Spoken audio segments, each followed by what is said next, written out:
सीढ़ियों के नीचे एक रहस्यमयी कहानी। शहर की भीड़भाड़ से दूर पुरानी हवेलियों और सूनी सड़कों वाला गांव पलाशपुर अपनी खामोशी में कई राज छुपाए बैठा था।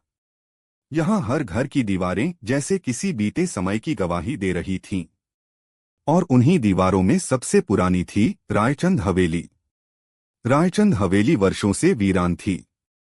गांव वाले कहते थे कि वहां कोई नहीं रहता, लेकिन रात के अंधेरे में वहां से अक्सर खटखटाहटें, धीमी फुसफुसाहटें और अजीब सी चीखें सुनाई देती थीं। प्रवेश। कहानी शुरू होती है अन्वेषा से, दिल्ली की रहने वाली एक युवा पत्रकार जिसे रहस्यमय घटनाओं पर रिपोर्टिंग करने का जुनून था। एक दिन उसे एक पुराना पत्र मिला जिसमें किसी शारदा देवी ने लिखा था कि रायचंद हवेली में उसकी बेटी की आत्मा बंधी हुई है और केवल कोई सच ढूंढने वाला भी उसे मुक्त कर सकता है। पत्र पुराना था, 1982 का, लेकिन अन्वेषा के भीतर कुछ खिंचाव सा हुआ। वह तय कर चुकी थी, वह पलाशपुर जाएगी और उस रहस्य से पर्दा उठाएगी। हवेली का पहला दर्शन। गांव पहुंचने पर लोगों ने उसे हवेली के बारे में चेतावनी दी। बूढ़े मालीराम ने कहा, बिटिया, उस हवेली में मौत है, मत जाना। आखिरी बार जो गया वो लौटा नहीं। लेकिन अन्वेषा ठान चुकी थी। रात के समय वह टॉर्च लेकर हवेली में दाखिल हुई। लकड़ी की भारी दरवाजा खुद ही चरमराता हुआ खुला, जैसे किसी ने उसे आमंत्रण दिया हो।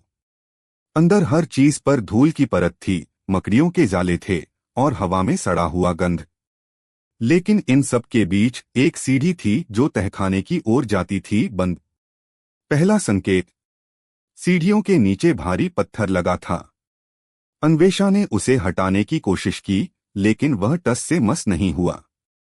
तभी उसकी टॉर्च की रोशनी एक पुराने पेंटिंग पर पड़ी, एक छोटी लड़की जिसकी आंखों में डर नहीं बल्कि प्रतीक्षा थी। पेंटिंग के नीचे कुछ खुदा हुआ था। वो जो सत्य को खोजेगा उसे मुक्त करेगा। उसी रात अन्वेषा को गांव के मंदिर के पुजारी से पता चला कि रायचंद हवेली के मालिक विक्रम रायचंद थे, जिनकी बेटी समीरा 9 साल की उम्र में लापता हो गई थी। पुलिस ने केस बंद कर दिया, लेकिन गांव वाले मानते थे कि हवेली में ही कुछ हुआ था। अजीब घटनाएं। अगली कुछ रातों में अन्वेषा हवेली में जाती रही। हर बार कुछ न कुछ अजीब होता। घड़ी की टिक टिक बंद हो जाती, सीढ़ियों से किसी के उतरने की आहट आती और पेंटिंग की आंखें जैसे उसका पीछा करतीं। एक रात उसे सीढ़ियों से एक धीमी आवाज आई, मुझे ढूंढो। अब तक वह डर चुकी थी, लेकिन लौटने का कोई सवाल नहीं था। तहखाने का द्वार। अन्वेषा ने पुरानी फाइलें और गांव के रिकॉर्ड खंगाले। एक पुरानी नोटबुक मिली जिसमें एक छुपा हुआ रास्ता दिखाया गया था जो रसोईघर के पीछे से तहखाने तक जाता था। अगली रात उसने उस रास्ते को खोज निकाला।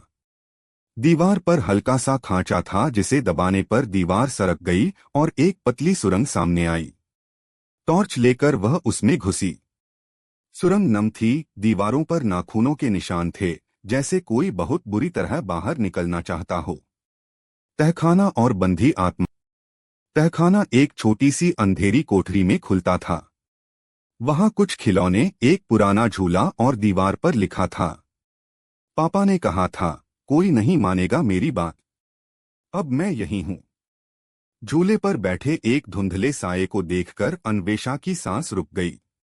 लड़की ने उसकी ओर देखा, वही चेहरा जो पेंटिंग में था। मैं समीरा हूं, आवाज आई, पापा ने मुझे यहीं बंद कर दिया था जब मैंने कहा कि चाचा जी मुझे छूते हैं। अन्वेषा का दिल कांप गया। समीरा बोली, मैं सच बोल रही थी, लेकिन मुझे सजा मिली। अन्वेषा ने पूछा, अब मैं तुम्हारी मदद कैसे कर सकती हूं? समीरा ने झूले की ओर इशारा किया, सच लिख दो ताकि सबको पता चले, तब मैं आजाद हो सकूंगी। सच का सामना। अन्वेषा ने अगले दिन अपने ब्लॉग पर पूरा लेख लिखा।